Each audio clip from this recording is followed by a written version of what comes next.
All right, thanks for making the Locked On Ole Miss podcast your first listen every day. We're free and available wherever you get your podcast, including YouTube. Subscribe to the YouTube channel, hit the bell for notifications, upvote, comment, all of that stuff. Join our Subtext community. We'd appreciate that. The link for that is in the description.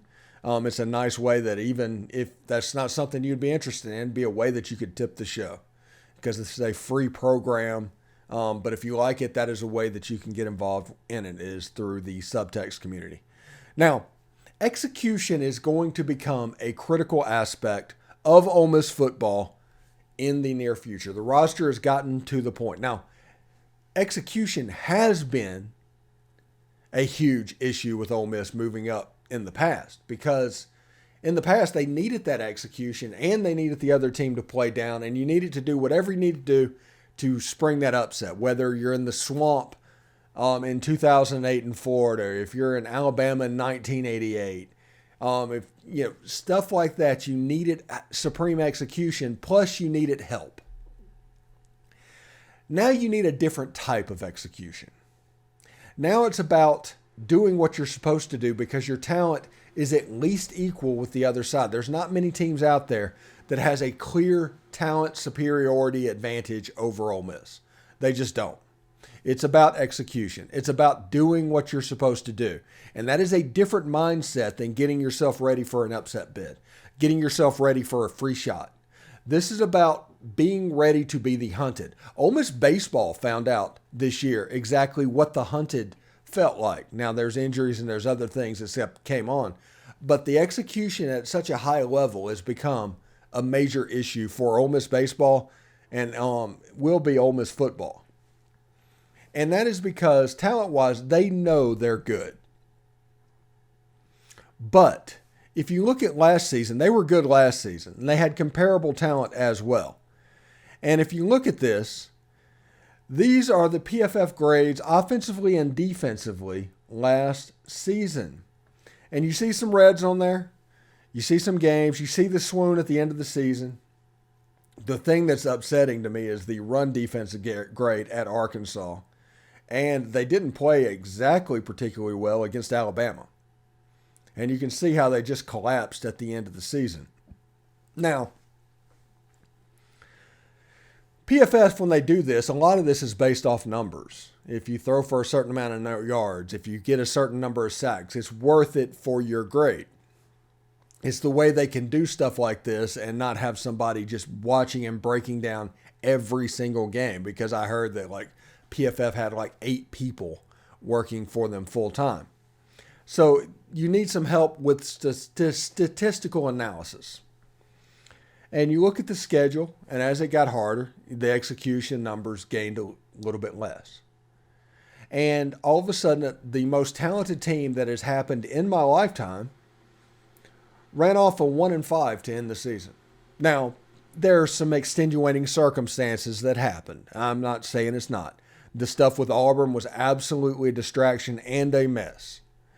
What happened at Arkansas was inexcusable. And I think that was honestly because the result that happened may not have been the result that was going to happen at that point. But they tried to get better, and they did what they needed to do. And this was a mental lesson that they needed to learn. If you look at the Texas Tech game, offensively they played pretty well. You see the numbers. Run blocking was a problem pretty much throughout most of the season, which is kind of hilarious when you consider that Ole Miss is the number 3 national rushing team in the country. And I think part of this is the fact that when people actually look at it, there's so much deception involved in Ole Miss's run game. But whenever Ole Miss has to get up and gain 1 yard, gain 2 yards, they're going to struggle to do it because the offensive line isn't quite as good as you would hope it would be. But deception is so much a part of the Ole Miss run game. It is absolutely ridiculous and interesting to see. So execution is important. And this is another way that I can dovetail on what I've been talking about the passing zones the last couple of weeks. Now, if you look at that Texas Bowl and their offensive numbers, you have 72 offense, 77 pass offense, 75 pass blocking, 69 receiving, 70. It was one of their better graded out games by Pro Football Focus of the year. So what happened in that ball game? Well, besides it being called like a 9-year-old playing Madden and going forward on ridiculous things and giving Texas Tech all kinds of short fields, you have this little interesting thing that happened as well. Here's his zones from that game. If you look at him on the outside, absolutely fine. Heck, I think his outside right, he had a perfect passer rating as far as the NFL rating goes. But look in that middle zone. This is what has people concerned, and this is why Ole Miss gets rated at 7.5 wins. This is why people are probably going to put Ole Miss in 3rd or 4th in the SEC West this year, is that middle zone.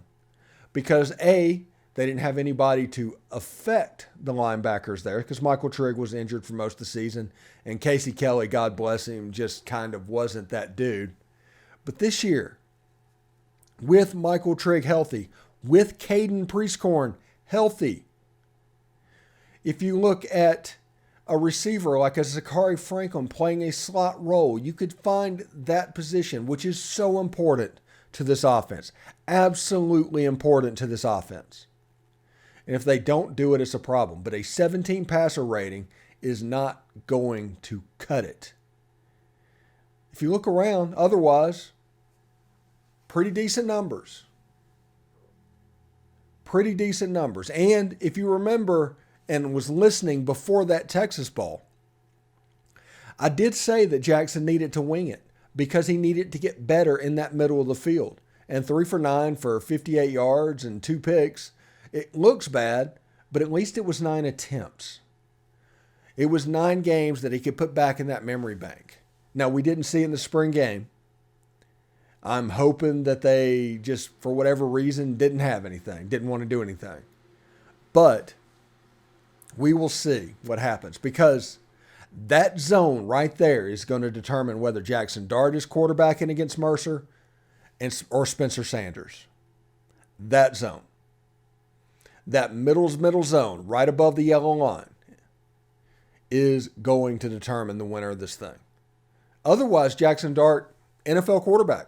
He has all the tools in the world. He can be as good as we need him to be outside the numbers. Inside the numbers, he needs to improve in year 2. And I'm not saying he can't. He might come in against Mercer and light it up and look like the second coming of Matt Corral.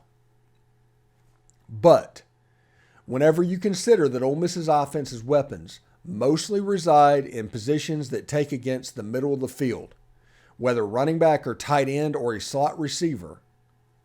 Now, like I said, you have Trey Harris on the outside, but if you look at those guys in the middle of the field, if they are in a position to where they don't use them, that's on them at this point. You know it. It's built that way. If it doesn't happen, it's kind of on them. If that makes any sense whatsoever. Anyway, I want to thank everybody for making the Locked On Ole Miss podcast your first listen every day. Every dayers, this week on the show, we could have a very special guest. I do not want to give it away now because technology can go through and get us. Last Tuesday, we were supposed to have Jared Ivey. Technology got us. We ended up getting him on Friday. So I don't want to promise which particular day it is, but an interview could happen that is mighty. It's pretty cool, honestly. So anyway, hope everybody has a good day. Hope everybody has an excellent start of the week. And as always, hotty toddy.